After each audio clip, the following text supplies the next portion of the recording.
I just sat down and recorded my live reaction to the Sony State of Play that happened a little bit earlier today, and was going through and doing the editing, and the audio on the entire video was completely garbage. It was unsalvageable. So I re-recorded my thoughts on a number of the games in that presentation, and I'm just gonna play that for you right now, and then come back with some final thoughts afterwards.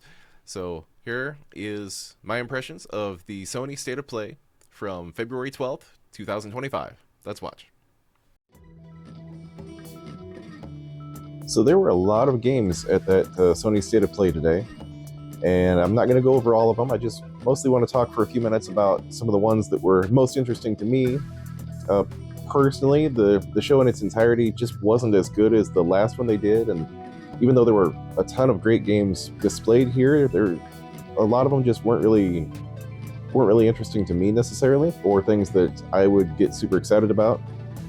But the ones that did get my attention might be a little bit surprising. So I wanted to just take a few minutes and go over those with you. Now, they did open the show with Monster Hunter Wilds, and I think that looks fantastic. I am very excited about that. Monster Hunter Rise on the Switch, when it first came out, was a really big deal. I know the Switch at that point, they were, in need of a new Monster Hunter game because World was on PlayStation, and that was the big deal at the time. And it was time for a successor to that. And it ended up not necessarily being a successor, but kind of ran parallel with it. This, Monster Hunter Wilds, is the successor to both of them, and it looks fantastic. It has incredible action, great monster designs, fun traversal, and I think it's going to be a nice game to add to the collection. It should be a lot of fun to play and get into. They've done a lot of evolving with the imagery and visuals. Also, a smaller title, they did show off Shinobi Art of Vengeance, which I think looks fantastic. It's a 2D action side-scroller. It looks like it's got some vertical elements to it, though, but the animation style, the visual style they used for it is just, I think it's beautiful. And it's been a long time since we had a Shinobi, so I'm ready for it. I'm absolutely ready for it. Strangely enough, Sonic Racing Cross Worlds, I'd heard that was going to be at the show here, and no, it's not a big title. It's not a big deal, especially since we know that there's a new Mario Kart coming. But the Sonic Racing games, they kind of have their own place. They're a good time, and this one looks like it's a lot of fun. Very colorful, very fast, and I'm really looking forward to seeing what kind of tricks they got up their sleeve for this one. Now, I'm probably not going to get it on the PlayStation, mind you. I might, but I feel like that one I'd prefer on the Switch. I mean, it's going to be on both, obviously, and that could be a good portable game, so those are my thoughts there. Now, Lost Soul Aside was one that they went over at the show, and it looks really interesting to me. I am really looking forward to seeing how that one rolls, because there was a lot to it. It looked like there was magic at play and very interesting worlds. It looked like they put a lot into that game to really make it, just kind of looked like they put a lot into that game to make it special. So it's flashy nonetheless. I mean, at very least, it's flashy, right? So we'll see. Borderlands 4 looked good. I'm not crazy excited about it, but Borderlands is usually a good time, and this looked like more of that. Elevated a little bit, and that's exactly what you're expecting from a sequel, right? So that should be fun. Here's one that really got my attention. This might be my number one game for the show, was the Midnight Walk. They showed a little bit of a trailer for it and gave us a release date, which I do not remember right now. But the Midnight Walk, the game is done entirely in clay, so it's stop motion, and it just looks so cool to me. So I'm going to be following that one. Then they talked about Onimusha 2 being available for pre-order, which is a remake remaster of the original Onimusha 2. And after that, they moved very quickly on to Onimusha Way of the Sword, which is the brand new title. And graphically, that one looked incredible. I gotta say, it's going to be a good time. That looks like a great hack and slash, so I'm here for that. They had an extended trailer for Metal Gear Solid Delta Snake Eater. They really didn't have to go with such a long name, did they? And man, that just looks as weird and wacky as ever, and I'm looking forward to spending some time with that one too. What else? There's an expansion for Lies of P, and the thing about me with Lies of P, I was excited about that game from the moment they ever first teased it. When they first started showing trailers and everything, way before it came out originally, and then found out it was a Soulsborne. Now, there's nothing against Soulsborne games. I know they're hugely popular. Everybody loves them, but it's not a play style that I really love. I I like fast action. I prefer a hack and slash.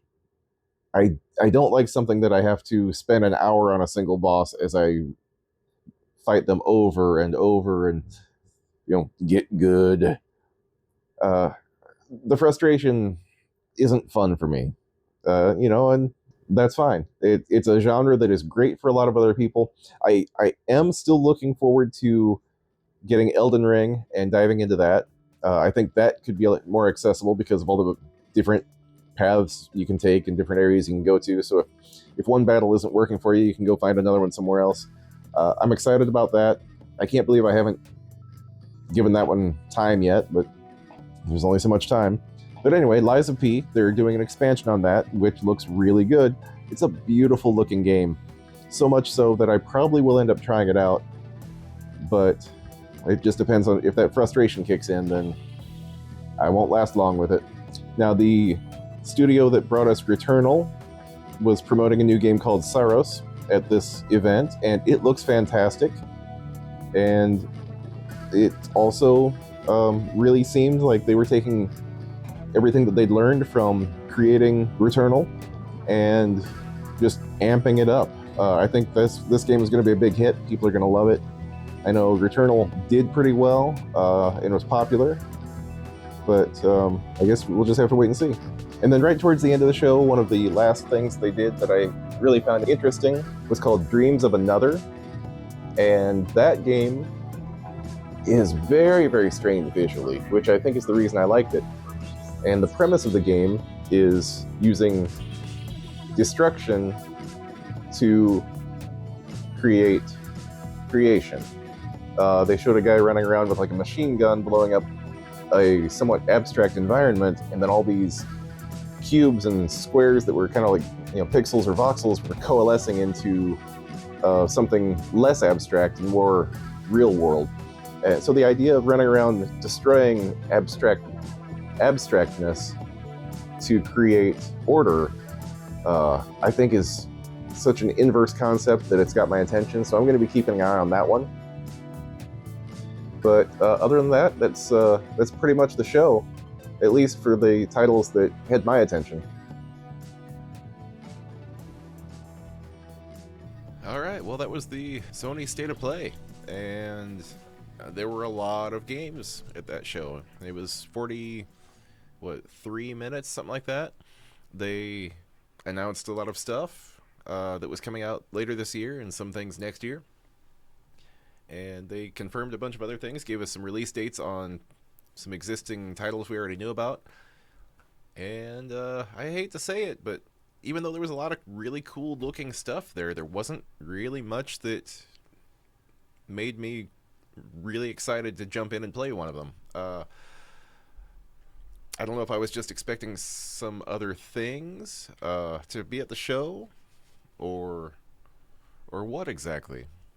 But after their last presentation they did, which was just back-to-back, wall-to-wall awesome stuff, I guess expectations were a little too high, and that happens sometimes.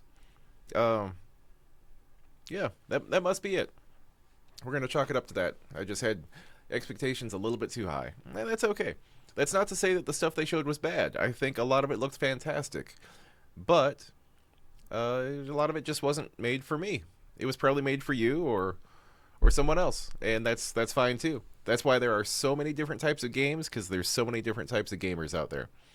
I mean, there are some things from this show that I'm going to be checking out when the time comes, but overall, I'm not super hyped about the show, and yeah, it's there's still a lot of things floating around out there in the rumor mill that I want to see more answers to, and I think that's my biggest thing with it. So I guess we'll wait and see.